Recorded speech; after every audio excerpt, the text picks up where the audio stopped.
This is nonsense, Sylvia said, still looking aghast. It's just not possible. The odds are astronomical. There has to be something, some gap, she said as she started to flip back and forth through the pages of her brown tome. Ah yes, here. The loving mother of the tyrant's mask, she said, displaying a picture of a woman wearing a mask covering only half her face, the mask being quite frightening, but the woman's face on the other side having tears running down it. You see, you also have to have a mother that loved you very much, but for whatever reason was forced to wear the mask of a tyrant, to be cold and cruel despite her love and affection for you, and who was also born under a specific constellation of stars. You can't have that one, right? She said, starting to grow more concerned by the demonstration. Well, I replied, I don't know about any constellation of stars, but that actually seems to fit the situation I was in before I met the man in the pinstripe suit quite well. My father was a very demanding man, and because of this, my mother had to enforce strict codes of conduct and behavior. She was worried that my father would find me lacking, that I could be replaced by another son as the heir of the family, and so she would have to be cruel to force me to meet his expectations. So the description is quite apt. Exactly how much is in that book, Sylvia?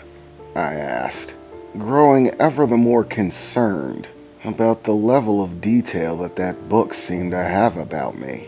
I mean, how much of my life could possibly be in there, I thought to myself. Sylvia still madly flipping through the pages. Ah, this one. Mercy Under the Blood Moon, she said. This is an extremely rare event, in which on the eve of your 5th birthday, under the light of a blood moon, you must be given mercy from a wild animal that could savagely tear you apart. You can't have that one, right? And all at once, it came back to me. The event which first inspired my fear of canines. Actually, Sylvia, I replied, on the night of my 5th birthday, I wandered off from the party. I wasn't having as much fun as my mother might have liked.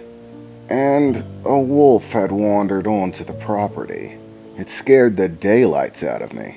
I thought for sure the thing was going to eat me. But for whatever reason, it passed me by, giving only a solid growl in my face before skittering off back into the woods. I said as my concern just continued to grow. I, however, left out the part where I wet myself and cried like a baby. I don't think that's as flattering as just being let off the hook by a wild animal. Honestly, I think that might be why I had such a strong reaction to that werewolf. Sylvia, on the other hand, seemed like she was having a nervous breakdown at the moment. This can't be happening. I mean, it's just not logical. The chances are non-existent. It's less than 1%, she said, still that stunned expression plastered on her face, beginning to furiously scratch at her head. Well, Sylvia, I replied, regardless of how low the possibility is, the fact remains that there still is a possibility. If a possibility exists, no matter how remote, then logically, one should assume it is possible, because no matter how thin the odds of something are, over a long enough time frame, eventually the probability of those events occurring reaches 100%, no matter what. You don't understand, Reginald, Sylvia said, starting to look quite frightened. The 7 legendary reoccurring patterns in the universe are not just legendary because of how rare they are. The circumstances which create them are beyond dangerous. Not only Do you not meet dealers because the rarity in which they can come into existence, but because most of the people who start falling into the categories die long before completing the cycles?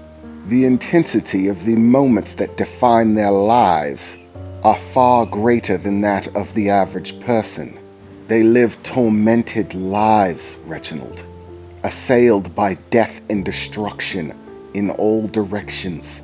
The universe will not tolerate a pattern that is too powerful, too unstable. The longer your pattern continues, the higher the probability that you're going to die, Reginald.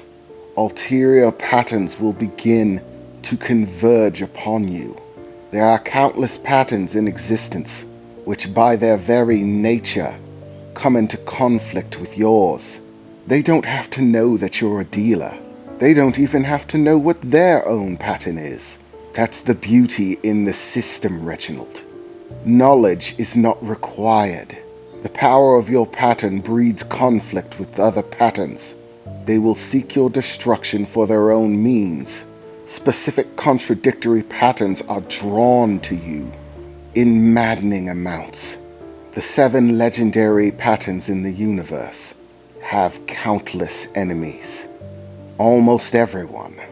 Of the hundreds of known patterns in the universe that emerge in people, I can think of at least 50 that are known to be negatively drawn to dealers, who by mere sets of circumstances beyond even their control will come into conflict with you. The life of a dealer is deadly. It's pure chaos, Reginald. That is why dealers and even the other 7 legendary patterns do not usually last to completion. Right now you are only a child. Your pattern has yet to fully emerge.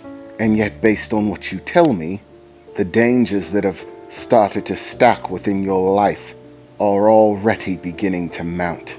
The power that lies within your pattern, the universe is already beginning to sense that it is reaching an unsafe level. That if it continues to grow, to develop, it will become hazardous, too powerful to easily control, and so it has already started creating countermeasures. Other patterns are beginning to converge upon you. That explains everything. Even that wolf, he must be one of the contradictory patterns, or perhaps one of the events within the nature of a dealer's life, the events that unfold, one of the key moments. But there are so many, it could play a part in any one of them, Sylvia said, beginning to scratch at her head harder. Wait, Sylvia thought, as something began to occur to her. Suddenly, she started turning through the pages of the book quite rapidly. Is it here? Surely it can't be here. She surfed through the pages of the book madly, as if desperate to prove whatever thoughts she had in her head wrong. Finally stopping on a specific page and displaying a very shocked and somewhat frightened appearance. It's here. Well, of course. Why wouldn't it be here? Is something wrong, Sylvia? I asked, starting to step towards her, a little concerned. It's me. I'm in the book, she said. What? I replied, shocked at it. But the more I thought about it, it seemed to make sense. Everything else seemed to be in the book. Why wouldn't she be in there too? But what was our interaction? Sylvia beckoned her hand, and the book turned, showing us the pages. While there are many negative relationships and contradictory patterns that exist almost solely to try to terminate the 7 legendary patterns when they do start to emerge, there are also complementary patterns, even to the 7 legendary ones. Specific patterns which, despite all logic and reason, are drawn to the 7 legendary patterns. One that specifically is drawn to the dealer is my pattern. the mother huntress of the guarded heart. That's me. As I looked into the book,